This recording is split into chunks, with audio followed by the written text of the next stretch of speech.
बिहार शिक्षक भर्ती 4.0 के लिए मैंने सेट को शुरू किया था, जिसमें कि सेट 1 को मैंने करा दिया था। आज जो करने वाले हैं सेट 2 करने वाले हैं। आप इस चैनल पे नए हैं तो चैनल को सब्सक्राइब जरूर कर लीजिएगा, जिससे कि आने वाली हर एक वीडियो आपके पास पहुंचती जाए। दोस्तों, बात करते हैं, आप किसी भी गवर्नमेंट जॉब की तैयारी करते हो, सभी गवर्नमेंट जॉब की तैयारी करने वाले छात्रों के लिए मेरा चैनल बहुत ही महत्वपूर्ण और उपयोगी होने वाला है। तो आप चैनल पे नए हैं, चैनल को सब्सक्राइब जरूर कर लीजिएगा। चलिए बात करते हैं। इसमें मैं जो करवा रहा हूँ, ये बिहार शिक्षक भर्ती के साथ साथ अनेक और भी जो गवर्नमेंट जॉब की एग्जाम होती हैं, कम्पिटिटिव एग्जाम्स होती हैं, सभी एग्जाम के लिए भी उपयोगी है।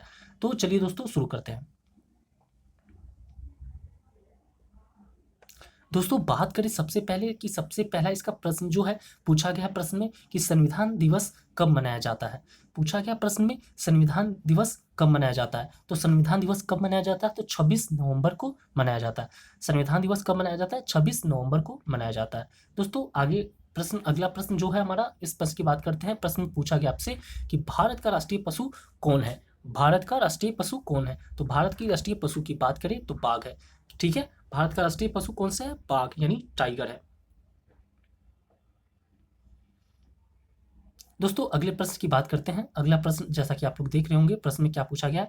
प्रश्न में पूछा गया है कि स्वतंत्रता संग्राम के दौरान तत्काल स्वराज की मांग किसने की थी। स्वतंत्रता संग्राम के दौरान तत्काल स्वराज की मांग किसने की थी। तो किसने की थी, बाल गंगाधर तिलक ने की थी। किसने की थी, बाल गंगाधर तिलक ने की थी।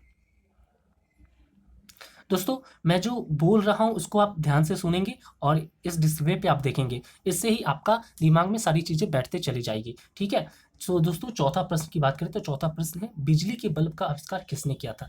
तो बिजली के बल्ब का आविष्कार की बात करें तो थॉमस अल्वा एडिसन ने किया था। किसने किया था, थॉमस अल्वा एडिसन ने किया था। चलिए दोस्तों, पांचवा प्रश्न की बात करें तो पांचवा जो प्रश्न है, गीता रहस्य पुस्तक किसने लिखी है। क्वेश्चन में प्रश्न है आपका कि गीता रहस्य पुस्तक किसने लिखी है। पूछा गया इसमें गीता रहस्य पुस्तक किसने लिखी है, उनका नाम बताना है। तो गीता रहस्य पुस्तक किसने लिखी थी, तो बाल गंगाधर तिलक ने लिखी थी। किसने लिखी थी, बाल गंगाधर तिलक ने। चलिए दोस्तों, अगला प्रश्न है, छठा प्रश्न है। इस प्रश्न में आपसे पूछा गया है, बिहार का स्थापना दिवस कब मनाया जाता है। बिहार का स्थापना दिवस कब मनाया जाता है। तो बिहार की स्थापना दिवस की बात करें तो 22 मार्च को मनाया जाता है। बिहार का स्थापना दिवस कब मनाया जाता है, तो 22 मार्च को मनाया जाता है। दोस्तों, अगले प्रश्न की बात करते हैं। तो अगला प्रश्न हमारा है, अशोक चक्र में कितनी तिलियां होती है। प्रश्न में पूछा गया है कि अशोक चक्र में कितनी तिलियां होती है। अशोक चक्र की बात करें तो अशोक चक्र में टोटल 24 तिलियां होती है। कितनी तिलियां होती है, तो 24 तिलियां होती है। दोस्तों, अगला प्रश्न, जैसा कि आप देख रहे होंगे, प्रश्न में पूछा गया कि भारत में प्रथम जनगणना कब हुई थी। भारत में प्रथम जनगणना कब हुई थी। तो भारत में जो प्रथम जनगणना हुई थी वो 1872 में हुई थी। कब हुई थी, 1872 में हुई थी। चलिए दोस्तों, अगला प्रश्न है हमारा 9 नंबर। प्रश्न में पूछा गया आपसे कि राष्ट्रीय गीत जो वंदे मातरम किसने लिखा था। राष्ट्रीय गीत जो है वंदे मातरम, इसको किसने लिखा था। तो राष्ट्रीय गीत वंदे मातरम को किसने लिखा था, तो बंकिम चंद्र चट्टोपाध्याय ने लिखा था। ठीक है, बंकिम चंद्र चट्टोपाध्याय ने राष्ट्रीय गीत वंदे मातरम को लिखा था। दोस्तों, अगला प्रश्न, जैसा कि देख रहे होंगे, प्रश्न पूछा गया है कि शून्य का आविष्कार किसने किया। पूछा गया आपसे कि शून्य का आविष्कार किसने किया। तो शून्य के आविष्कार की बात करें तो आर्यभट्ट ने किया था। तो शून्य का आविष्कार किसने किया था, तो आर्यभट्ट ने किया था। दोस्तों, अगला प्रश्न है 11 नंबर। इस प्रश्न में पूछा गया कि मानव शरीर में सबसे बड़ी ग्रंथि कौन सी है। मानव शरीर में सबसे बड़ी ग्रंथि कौन सी है। तो मानव शरीर में सबसे बड़ी ग्रंथि की बात करें तो यकृत, यकृत यानी लीवर। ठीक है, मानव शरीर में सबसे बड़ी ग्रंथि कौन सी है, यकृत यानी लीवर है। दोस्तों, अगला प्रश्न है, रामचरितमानस किस भाषा में लिखी गई है। रामचरितमानस किस भाषा में लिखी गई है, तो वो अवधी भाषा में लिखी गई है। कौन सी भाषा में लिखी गई है, अवधी भाषा में लिखी गई है। अगला प्रश्न है दोस्तों, इस प्रश्न में पूछा गया कि भारत छोड़ो आंदोलन कब शुरू हुआ। भारत छोड़ो आंदोलन कब शुरू हुआ। तो भारत छोड़ो आंदोलन की बात करें तो 8 अगस्त 1942 को शुरू हुआ था। ठीक है, भारत छोड़ो आंदोलन कब शुरू हुआ, 8 अगस्त 1942 को। चलिए दोस्तों, बात करते हैं अगले प्रश्न की। अगला प्रश्न हमारा है, सौर मंडल का सबसे बड़ा ग्रह कौन सा है। पूछा इसमें गया कि सौर मंडल का सबसे बड़ा ग्रह कौन सा है। तो सौर मंडल के सबसे बड़े ग्रह की बात करें तो बृहस्पति है। कौन सा, बृहस्पति यानी जुपिटर। ठीक है, सौर मंडल का सबसे बड़ा कौन सा है ग्रह की बात किया जाए तो बृहस्पति है, यानी इसको इंग्लिश में हम बोलते हैं जुपिटर। दोस्तों बात करें, अगला प्रश्न 15 नंबर है। 15 नंबर पूछा गया आपसे कि मौर्य वंश का संस्थापक कौन था। मौर्य वंश का संस्थापक आपसे पूछा गया है। तो मौर्य वंश का संस्थापक की अगर बात करें तो चंद्रगुप्त मौर्य थे। मौर्य वंश का संस्थापक कौन था, तो चंद्रगुप्त मौर्य। दोस्तों अगला प्रश्न है, जैसा कि आप देख रहे हैं, प्रश्न में पूछा गया है काकोरी कांड किस वर्ष हुआ था। काकोरी कांड जो हुआ था वो किस वर्ष हुआ था। तो काकोरी कांड की बात करें तो 1925 में हुआ था। कब हुआ था, 1925 में। काकोरी कांड कब हुआ था, 1925 में। चलिए दोस्तों अगले प्रश्न की बात करें तो प्रश्न आपका ही रहा ये। इस प्रश्न में पूछा आपसे गया है कि नाभिकीय शक्ति संयंत्र यानी न्यूक्लियर पावर प्लांट किस सिद्धांत पर काम करता है। ठीक है, न्यूक्लियर पावर प्लांट किस सिद्धांत पर काम करता है, यही पूछा गया आपसे। तो नाभिकीय विखंडन के सिद्धांत पर काम करता है। नाभिकीय विखंडन यानी न्यूक्लियर फ्यूजन के सिद्धांत पर काम करता है। समझ रहे हैं मेरी बातें।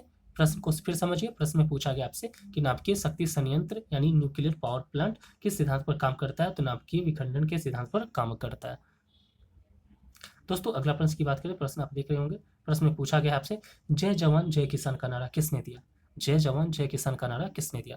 तो जय जवान जय किसान की बात करें तो लाल बहादुर शास्त्री ने नारा दिया था। किसने दिया था, लाल बहादुर शास्त्री ने नारा दिया था। दोस्तों अगले प्रश्न की बात करें, अगला प्रश्न हमारा रहा ये, जैसे कि आप देख रहे होंगे। प्रश्न में आपसे पूछा गया है भारत का सबसे बड़ा राजस्व देने वाला क्षेत्र कौन सा है। भारत का सबसे बड़ा राजस्व देने वाला क्षेत्र कौन सा है। तो भारत का सबसे बड़ा राजस्व देने वाले क्षेत्र की बात करें तो सेवा क्षेत्र है, यानी सर्विस सेक्टर है। ठीक है, सर्विस सेक्टर यानी भारत का सबसे बड़ा राजस्व देने वाला क्षेत्र कौन सा है, सेवा क्षेत्र यानी सर्विस सेक्टर। दोस्तों 20वां जो प्रश्न है, इस प्रश्न में आपसे पूछा गया कि संविधान का भाग 4 किससे संबंधित है। संविधान का भाग 4 किससे संबंधित है। तो संविधान का भाग 4 की बात करें तो नीति निर्देशक तत्व यानी डीपीएसपी से संबंधित है। ठीक है, नीति निर्देशक तत्व यानी डीपीएसपी से संबंधित है। कौन सा भाग, संविधान का भाग 4।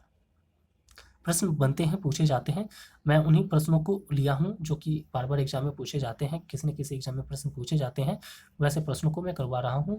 तो आप ध्यान से इन प्रश्नों को देखते चलेंगे, सुनते चलेंगे। सुनिए, चलिए 21 नंबर प्रश्न है आपका, सविनय अवज्ञा आंदोलन कब शुरू हुआ था। सविनय अवज्ञा आंदोलन कब शुरू हुआ था। सविनय अवज्ञा आंदोलन की बात करें तो 1930 में शुरू हुआ था। कब शुरू हुआ था, 1930 को शुरू हुआ था। अगला प्रश्न है प्लासी का युद्ध कब हुआ था। प्लासी का युद्ध की बात करें तो 1757 में हुआ था। प्लासी का युद्ध कब हुआ था, तो 1757 में हुआ था। बात करते हैं अगले प्रश्न 23वां जो प्रश्न है, इस प्रश्न में आपसे पूछा गया है कि प्रसिद्ध चंपारण सत्याग्रह किससे जुड़ा हुआ है। जो प्रसिद्ध चंपारण सत्याग्रह हुआ था वो किससे जुड़ा हुआ है। तो किससे जुड़ा हुआ था, नील किसानों की समस्या से जुड़ा हुआ था। चंपारण जो सत्याग्रह था किससे जुड़ा था, नील किसानों की समस्या से जुड़ा हुआ था। अगला प्रश्न है पृथ्वी की आंतरिक परत को क्या कहते हैं। पृथ्वी की आंतरिक परत जो होती है उसको क्या कहते हैं, उसको कोर कहते हैं। क्या बोलते हैं, कोर यानी गर्भ बोलते हैं। हिंदी में गर्भ, इंग्लिश में कोर बोल सकते हैं। ठीक है, या फिर ऐसे भी सीधा कोर लिखा हुआ रहता है। ठीक है ना, तो पृथ्वी की आंतरिक परत को क्या कहते हैं, कोर कहते हैं। दोस्तों अगला प्रश्न है, जैसा कि आप देख रहे होंगे, प्रश्न में पूछा गया आपसे सबसे अधिक बोली जाने वाली भाषा भारत में कौन सी है। सबसे अधिक बोली जाने वाली भाषा भारत में कौन सी है। तो कौन सी भाषा है, वो हिंदी भाषा है। कौन सी भाषा है, हिंदी भाषा, हिंदी है। दोस्तों अगला प्रश्न है कि वर्तमान में भारत का मुख्य चुनाव आयुक्त कौन है। वर्तमान में भारत का मुख्य चुनाव आयुक्त कौन है। वर्तमान में मतलब अभी की बात किया जा रहा है, वो कौन है मुख्य चुनाव आयुक्त, राजीव कुमार है। कौन है, राजीव कुमार है। दोस्तों मैं इसमें मिक्स क्वेश्चन को करवा रहा हूँ, जिसमें सभी प्रकार के क्वेश्चन मिक्स हैं। ठीक है, जैसे जीके जीएस हो गए हैं, करेंट अफेयर्स, सभी टाइप के क्वेश्चन इसमें मौजूद हैं। दोस्तों बात करते हैं 27वां जो प्रश्न है, प्रश्न में पूछा गया है प्रधानमंत्री आवास योजना की शुरुआत कब हुई। प्रधानमंत्री आवास योजना की शुरुआत की बात किया गया है तो 2015 में हुआ था। प्रधानमंत्री आवास योजना की शुरुआत कब हुआ था, तो 2015 में।